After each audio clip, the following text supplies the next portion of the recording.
အလန်းစား office style နေပေါ့နော်ဒါကတော့ကျွန်တော်တို့ညအိတ်ကတော့မစိုးပါဘူးဒါကြီးကတော့ရင်မကြိုက်ပါဘူး6လောက်မှထားလိုက်ဟာရုံတော်တော်လာတယ်ကွာဒါ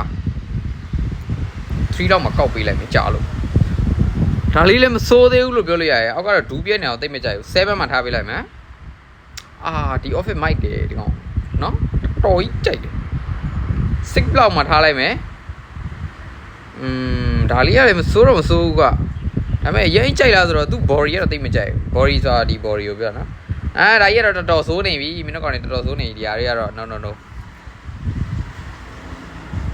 ဒါတော့နည်းနည်းယူချင်ကြောင်နိုင်တယ်ဆိုပေမဲ့မစိုးပါဘူးဒီ fashion တွေကဒါပေမဲ့ဈေးကြီးတယ်ခင်ဗျားတို့နော်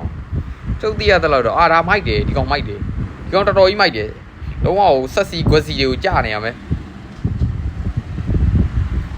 တော်မမိုက်ပါဘူးဒါပေမဲ့မစိုးပါဘူး